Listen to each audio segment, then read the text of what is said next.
All right, here's where I bought my tractor from. So here's where I'm going to get parts to work on it and service it. So Farmers Equipment Company, Linden, Washington. They have a couple branches, so look them up. Pacific Northwest.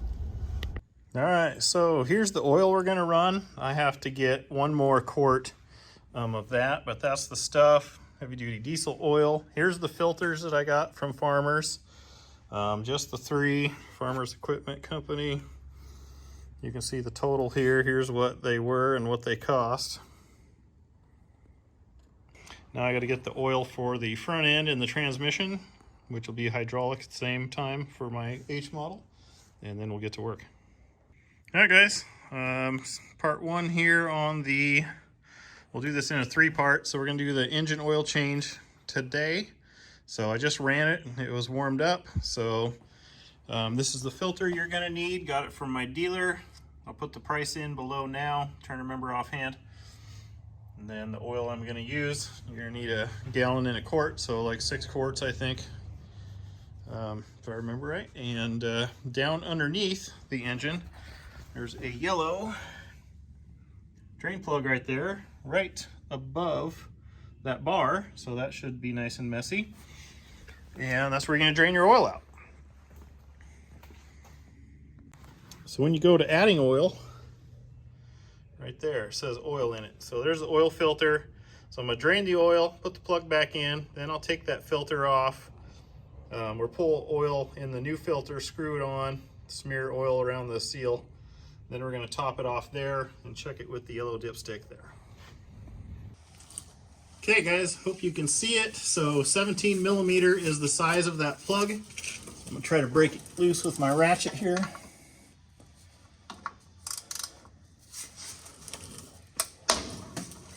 Okay, it's pretty uneventful. I have a feeling this is going to be very messy. Okay, plug's coming out easy. Let's hope it's not too messy. Okay, good. Hope you guys can see that okay. It's working fine.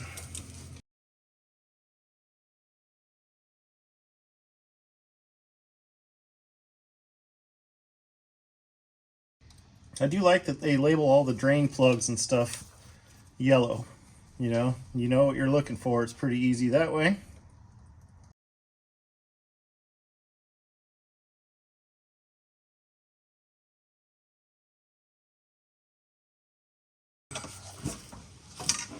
Okay, that's pretty empty. We could sit here all day and watch it drip if we wanted to, but ain't got no time for that.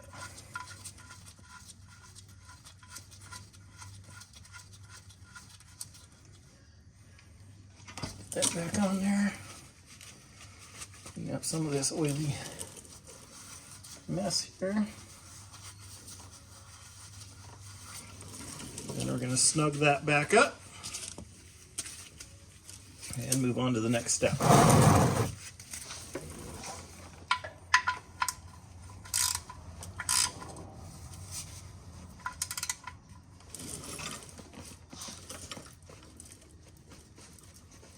Okay, that's tight. Moving on to the filter. So don't forget, you always want to pour oil in your filter so that it's kind of got a bunch of oil in it. That way when you do your first startup after draining the oil, it doesn't run dry. So I'm going to pour enough in here to where it overflows and goes into these. And then I'm going to smear oil on this rim, and then that'll be ready to install.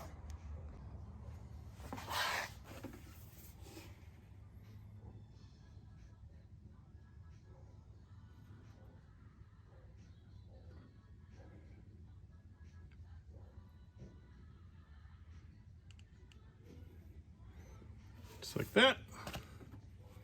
Get a little oil, get it on that seal. Now that's ready to go in. I'll let that stuff soak in while I take the old filter off. Okay, you want to make sure you put your drain pan underneath there because you probably will leak a little bit out. Use your wrench on there. Oh man, they put that puppy tight. There she comes.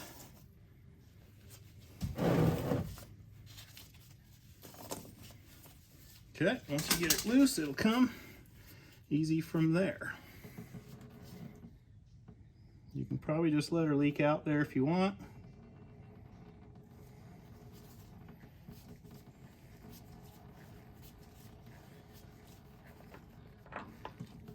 Just do that and then set it down here in the drain pan. Now I'll go and grab the new one.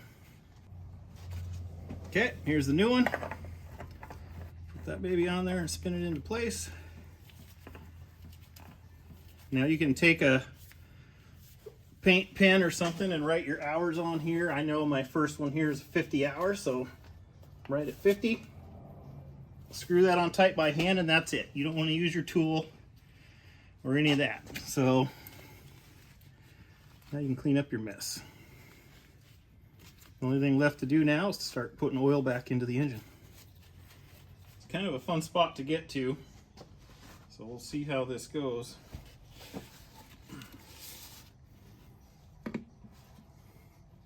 Yeah, that's going to be hard. I'm going to have to get an extendy funnel here so I can make it come out a little further, I think. Okay, so here's what I did. Because I couldn't fit that gallon jug in there, I got an extendy funnel. Get you guys situated here. Goes right down into the filler hole down there. Make it easy to pour a bunch of oil down in there.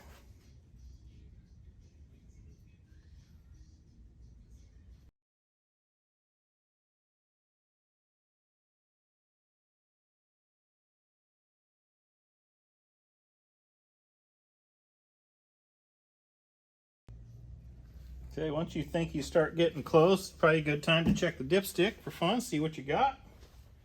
So let me go.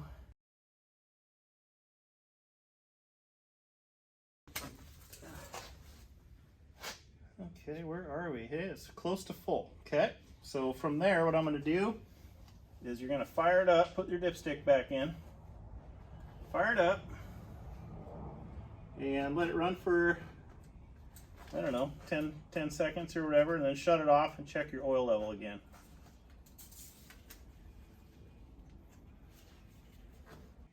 Now if you use, an extender like I did, I would take that out because there's gears in there, so you don't want anything to grind. So take this back out, put the plug back in, and then do your fire up.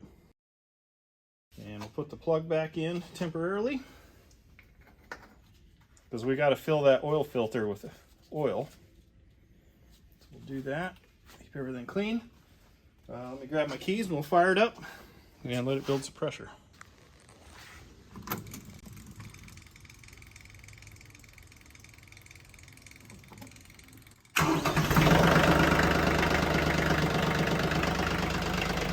Make sure nothing's leaking.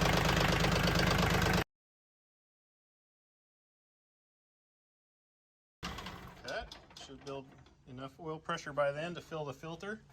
Now we'll pull the dipstick out and we'll see how much oil we got.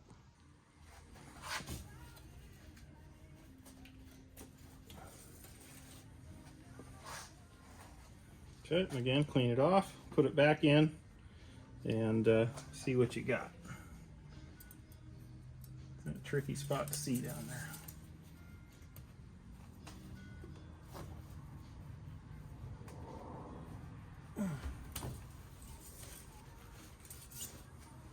And what do we got? So here's the full mark. It's just a little bit below it. I think we're good. Oh, you guys can't even see that. You can see where we're at right there. I might add a tiny bit just to get it to the full mark and then call it good. But that's how you do it. Put that dipstick back in. So then obviously while you're underneath there, you want to keep an eye out for loose stuff, check your bolts. I'm going to put a little bit of this oil on the O-rings up here. See if that makes it slide in and out a little bit easier, because that thing's a pain in my butt. Not to mention it's in a weird spot. Them O-rings are really tricky.